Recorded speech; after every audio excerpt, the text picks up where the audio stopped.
What are you cooking today, Miss Martha? Well, it's almost my son's birthday, so I'm going to be making his birthday cake. His favorite cake, or one of the favorite things aside from the spicy popcorn chicken tenders that I make in the air fryer, is a layered icebox coconut cake. And that's what he always likes for his birthday. It's kind of a complex cake, not really. It just takes a lot of time up in the kitchen, so I only make it for his birthday. That way, absence makes the heart grow fonder. That's why it's his favorite cake, because he looks forward to it every year. I don't wait to do it on March the 29th, which is his birthday, because he likes it set up in the refrigerator so it's nice and chilled, because it's a 3-layer cake. And when you got a tall cake like this and you try to slice it even with the sharpest of knife, if it's not chilled, it's going to fall apart when you try to pull out your little slice. So if it's chilled, you'll keep a nice 3-layer. You know what? These look cute and everything, but they're bothering me. They're squishing my nose. Hold on a second.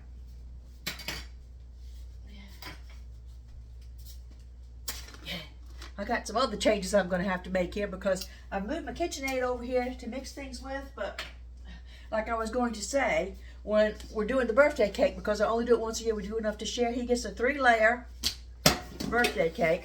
Then I have a 3-layer sharing cake. And then we have enough left that we can do little mini cupcakes with. So we can also share those as well. So all of the ingredients, by doing almost a triple bake, they're not going to fit into this. I don't have an industrial size mixer, so I got to break out the biscotti bowl and a hand mixer when I get to the adding the flour, or when I'm on the frosting and I'm at the point of adding in the coconut. So give me just a second. You can spread my stuff back out, and we're going to go through the ingredients for an old-fashioned icebox coconut layer cake. Hold on a second. Stay with me. Okay, let's run through the ingredients for the cake batter. Coconut oil, white cane sugar, room temperature softened pure butter. We're just going to be using the egg whites, so I'm going to separate the eggs and I'm going to save the egg yolks back. As you know, Miss Martha's got 5 chihuahuas, so we'll just scramble those up for a treat for the dogs one afternoon or one morning. No salt added to them, just the egg yolks themselves. Real sour cream. Now we've got a couple of different kinds of coconut milk here, because we're enhancing and developing the coconut flavor within the cake. So we've got a organic coconut milk. We have a coconut cream. We have unsweetened coconut milk. And we've got coconut extract. We also have cake flour, coconut flour, and I'm using the other coconut milk, which is a powdered coconut milk. I'm using this in with the dry ingredients. Stay there. We've got baking powder, a little pinch of salt, Miss Martha's secret ingredient, which is the, you don't mix up as pudding, you use it as a dry ingredient, the cheesecake pudding mix. So that's the cake batter. Now for the frosting or the icing, we've got room temperature softened butter and cream and cheese. We've got sweetened flake shredded coconut, powdered sugar, coconut cream, coconut extract, and a pinch of salt. So, like I said, we've got several different sets of pans here that I'm going to have to grease with Crisco. And then we got a little tinge of little cake flour. We'll dust them with that so that the batter won't stick. I know people will do different things. They'll spray it with Baker's Joy and Pam, or they'll just put parchment paper. I've been baking cakes for, in my 60s, so I've been baking for a long, long time now. And that's the best way, is Crisco and plain flour. Keep your cakes from sticking. However, these little silicone molds, you're not supposed to have to put anything in them for the cakes, for your cupcakes, or not to stick. But I'm going to do just a little squirt of the pan at the bottom of each one, and wipe it back out with a paper towel to make sure that my little cupcakes won't stick. All right, now we're going to start off, and we're going to have the butter and the oil and the sugar, and we're going to cream those in the KitchenAid, and then we're going to add the egg whites, and we'll add the sour cream and the coconut milk and the extract. So I've got all of my wet ingredients that will fit into this bowl. Then I'm going to transfer from this bowl to my larger bowl, and I'm going to use my little hand mixer, and I'm going to put all my dry ingredients and then that will mix together to make my batter. And then I'll have it all ready, and I know that each cake gonna taste the same. I've tried before to do a half a batch and then do another half a batch, and it just, you know, depending upon, sometimes things just don't work out. If you want it all to be the same, because you're sharing it, and you want everybody to have the same type slice. When Robert Jr. is sharing his birthday cake with people, want everybody to enjoy the cake the same. It's going to be consistent that way. Then I'll have to wash my KitchenAid, and we'll move on to the frosting. We'll do the same thing with the frosting. We'll do the butter, the cream cheese, the extract, and salt, and the powdered sugar, and the coconut part. We'll have to move over to a bowl to do that. So that's why I say it's kind of a complex cake, because I'm doing more than one cake. On the recipe on Miss Marshall Loves to Cook, did your cookbook page over on YouTube. If you'll follow down in the description, you'll see that I've already separated out to just a one cake recipe. If you're just making it for like a family gathering or dinner, you just want to make the one cake, or you're doing one for a bake sale, these sell really, really good, and you can charge a high penny for them. Kind of cost a lot on the ingredients there, but you charge a premium price for them when you're doing them for a bake sale. So once again, I'll pause the camera, save time, and I'm going to go ahead and grease the flour in my pans. I'm going to preheat my oven, and I'm going to get some of the stuff moved aside. I'll get all the dry ingredients in a bowl, and we'll come back and we'll be rocking and rolling with the cake. Go get a cup of coffee. I'll see you in a minute. All right, let's check back in. My oven is preheated to 325 degrees. All the pans have been greased and floured. I have my my butters and my sugars. My oil's ready to cream. Then I have the other liquids, which are the milks and the creams and the extracts and the egg whites, the egg yolks I've put in the refrigerator to save for another day. I'm going to try to get the contents of all this together over here, but you can tell there's no way all the flour and the other dry ingredients are going to fit into my KitchenAid mix. So that's when I will switch to the larger bowl. So let's go ahead and get the mixing. You don't have to watch all this. I'll save time because my video is running long. But it's a massive cake, and I want to bake it with you today.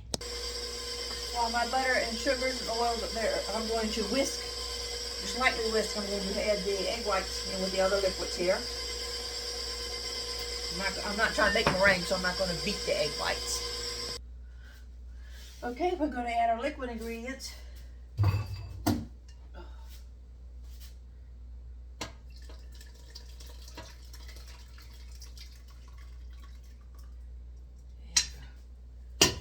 See, that's almost filled the bowl up, so there's no way I'm going to be able to mix my flours in with that.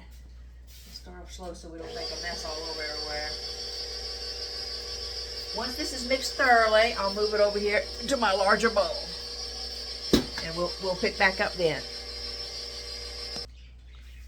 Okay, I moved over to my larger bowl because it's just a matter of we're going to be adding in our dry ingredients a little at a time, mixing that up.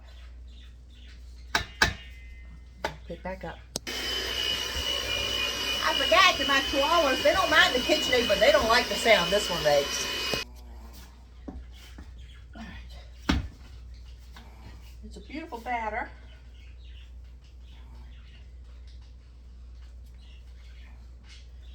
Not running like an old box cake mix. It's thicker, like a pound cake mix. Old fashioned cake mix. I'll show you. See? Oh, I can't lift it, it's so heavy.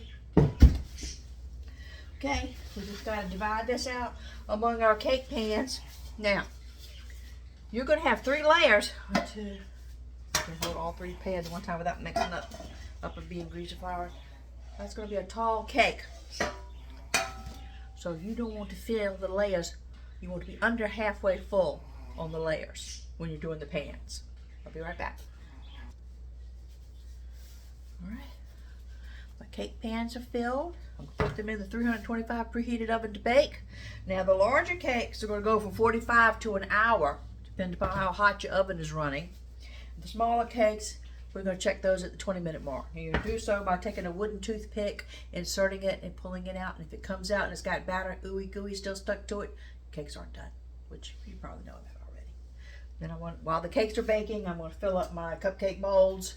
So they'll go in the next bake, and I'm gonna go ahead and I'll start on the frosting. I had to move all that stuff out of the way so I had room to do the cake. So we'll pick back up in a minute. Cakes are in the oven. I'm just doing the cupcakes now. No, can you see?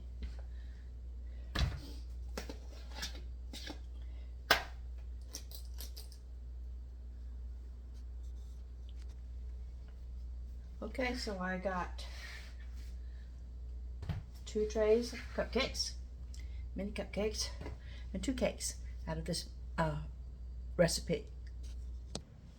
Okay, I've got my cream cheese and my butter that I'm going to cream mixed together. Then I'm going to add the coconut cream and the coconut extract to that. Then I'm going to have to move that over into the larger bowl where I had the powdered sugar in it and use my hand mixer. And then I'll add in the coconut by hand. I'll fold that in by hand. And that'll be my coconut frosting. However, the smaller cakes are getting ready to beep on the timer to take those out. I'll check them with the toothpick before, so I don't want to get tied up doing this when the cake's going to beep. I'll be right back. Isn't that beautiful?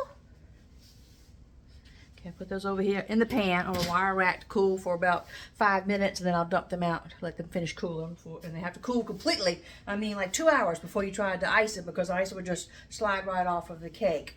So I'm on schedule now. It is 1:45. I'm on schedule for the cupcake part, because then the cupcakes will go on, the other cakes come out. I've got 10 minutes left on those in the oven, and they need about 20 minutes to bake for my son to have early birthday when he gets in the door. Hang on. What am I doing? Frosting. Yeah, frosting. Okay, we're creaming the cream cheese and the butter. Then we're going to add the coconut cream and then the coconut extract. Oh, it's in the KitchenAid. Then we'll move over to the hand mixer with the powdered sugar. Now remember, you've got to save you back some of the coconut. Don't put it all into the frosting, because it's an icebox cake, it's not going to fit under any of your closures around here. It needs to be refrigerated. That's what icebox means, refrigerator. You're going to cover it with foil, but so your foil don't stick to your cake, you have to put a little bit of dry coconut on top of it when you finish frosting. That's my other tip for you. Okay. We'll pick back up in a minute. Let's touch base. I'm getting ready to make the frosting, but the other cakes are out. The mini cakes were already out.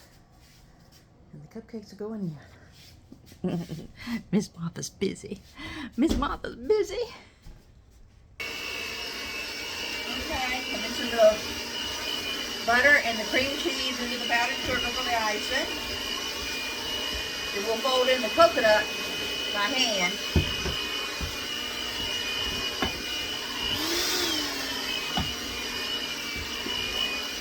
This will take a few minutes.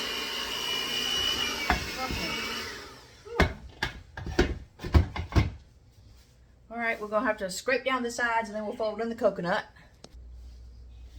Okay, I've enjoyed sharing my son's favorite thing that I make, second only to the Popeyes spicy chicken tenders that I do in the air fryer for him, is his birthday Icebox old-fashioned coconut layer cake. I'm finishing up the icing right now.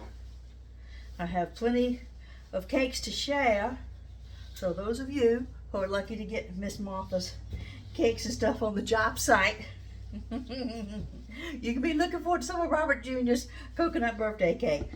So the cupcakes need about 6 more minutes in the oven, but once everything comes out, it's going to be a while before you can ice anything, because this is it's a chilled cake. And it's just going to melt this type icing right off of it if it's not chilled. So, I mean, come on now. Isn't that delicious looking? Yeah, man. So we've got Icebox coconut layer cake. It'll be down in the descriptions. And don't be alarmed by, oh, just a big bowl. I'm not making that. You don't have to make it. I have already cut the recipe down for you so that you can do a single cake when you want to do the batch. Like I said, we do this much because we're going to share. Now, I've got my 5 little dogs. They're going to need to go out. Maybe I'll scramble them up their little eggs for being good boys and let Miss Martha bake today. Thank you. God bless you. And wish Robert Jr. happy birthday with me. Oh, if I wasn't clear, I'm going to cut the video off now because I can't leave the camera paused for 3 hours while I'm waiting for the cakes to cool so I can ice them. I'll change the thumbnail will be the finished product in Miss Martha's digital cookbook page. Miss Martha Loves to Cook over on YouTube.